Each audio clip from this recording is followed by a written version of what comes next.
sur des affleurements géologiques. Soit des déformations cassantes, ce sont les failles, soit des déformations ductiles, ce sont les plis.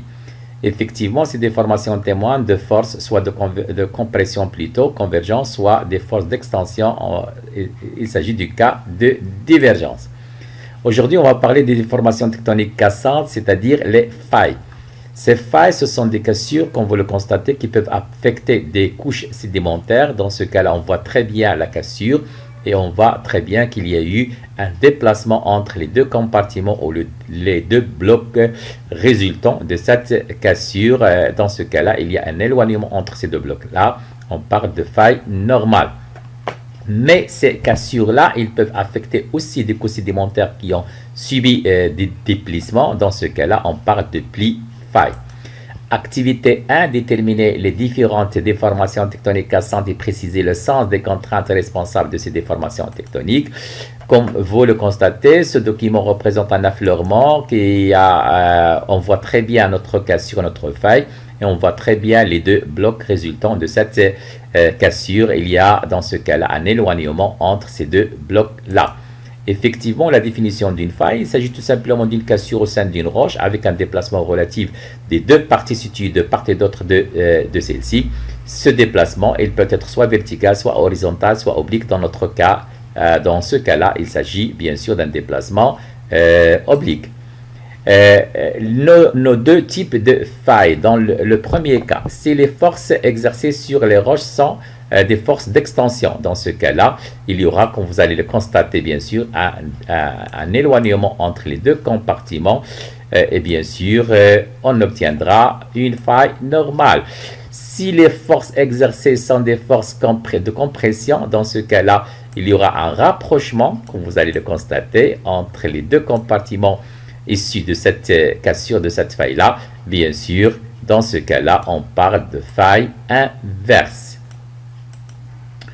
Nous l'avons déjà dit, les affleurements géologiques montrent différentes déformations tectoniques cassantes. La nature de ces déformations est en relation avec le sens des contraintes tectoniques exercées sur les roches.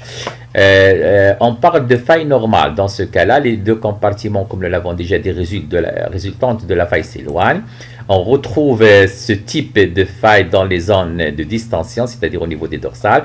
Le deuxième type, c'est-à-dire les failles inverses, dans ce cas-là, les deux compartiments résultants de la faille se rapprochent. On retrouve ce type de faille, bien sûr, dans les zones de compression, alors qu'il existe un troisième type de faille, ce sont les failles décrochantes.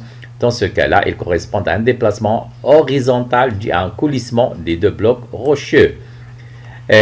Premier cas, faille bien sûr inverse, comme vous allez constater. Donc les forces sont des forces compressives. Donc il s'agit d'un contexte géologique de compression. Voilà, effectivement.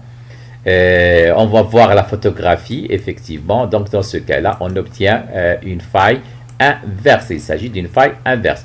Deuxième type, bien sûr, de faille. Dans ce cas-là, on retrouve ce type de faille dans le contexte géologique d'extension. Donc les forces sont des forces extensives, effectivement. On obtient une faille dans ce cas-là normale. Voyons l'image. Effectivement, on voit très bien qu'il y a l'éloignement entre les deux parties résultant de cette cassure. On constate qu'il existe des contraintes de sens différentes. Donc, au niveau il y a des contraintes extensives. Il y a un éloignement dans ce cas-là, on parle de faille normale.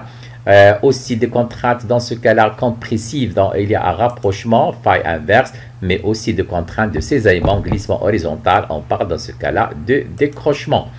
Activité de déterminer les composantes d'une faille, c'est simple, bien sûr, on voit très bien ce qu'on appelle bloc soulevé ou bloc abaissé. Le miroir de la faille, un rejet vertical, un rejet horizontal. Comme nous l'avons déjà dit, donc la valeur du décalage, c'est ce qu'on appelle le rejet. Les surfaces engendrées par les cassures, ce sont les lèvres. Les lèvres sont polies par le frottement. Ils vont constituer ce qu'on appelle le miroir de la faille. Sur la miroir de la faille, on peut retrouver des stries qui vont indiquer la direction du mouvement de déplacement. Notre activité 3, c'était les différents types de failles et dégager les critères de chaque type. Donc notre faille normale, comme nous l'avons déjà dit, voilà. Effectivement, les deux compartiments s'éloignent, plan de la faille il est incliné, le mouvement sont des mouvements d'extension. Faille verticale, dans ce cas-là, on voit très bien, effectivement, voilà, les deux blocs s'éloignent verticalement dans ce cas-là, le plan de la faille il est vertical, les mouvements sont verticaux opposés. Faille inverse, voilà, vous le savez très bien maintenant, donc les deux compartiments se rapprochent, plan de la faille il est incliné, les mouvements ce sont des mouvements de compression. Le décrochement, effectivement, les deux blocs issus de la fracture vont glisser l'un contre l'autre, le plan de la faille il est incliné comme vous le constatez, et on parle de mouvement de cisaillement. Il y a aussi ce qu'on appelle le chevauchement. Voilà, comme vous allez le constater, les contraintes sont telles que les blocs vont finir par se superposer. Donc on parle de chevauchement d'une taille de l'ordre de quelques kilomètres. Dans ce cas-là, on parle de nappe de charriage. Nous l'avons déjà dit, donc faille normale.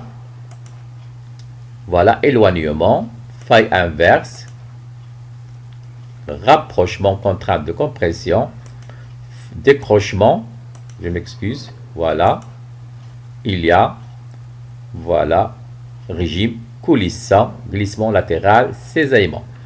Un document qui représente les trois types de failles, voilà. Activité 4, déterminer les facteurs influençant les déformations tectoniques.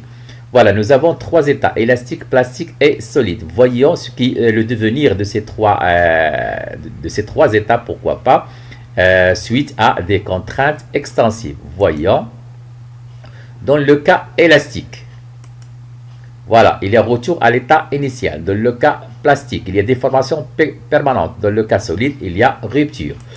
Donc, comme vous le constatez, ce document représente un graphique. Donc, nous avons l'axe vertical, il représente les contraintes. L'axe horizontal représente les déformations. Et cette courbe-là, il représente la limite, comme vous le constatez, entre état élastique, retour à l'état initial et les déformations permanentes. Voyons ce que se passe dans le premier cas. Donc, à ce niveau-là, bien sûr, nous sommes à l'état élastique. Donc, une fois les forces exercées vont être suspendues, donc il y aura un retour à l'état initial. Deuxième cas, donc plastique, donc il y a déformation, dans ce cas-là, elle est permanente, il n'y aura pas retour à l'état initial, voilà, déformation permanente. Et le troisième cas, à ce niveau-là, bien sûr, il y aura rupture, il n'y aura pas retour, bien sûr, à l'état initial, puisqu'il y a rupture, c'est le cas des solides, comme nous l'avons déjà montré.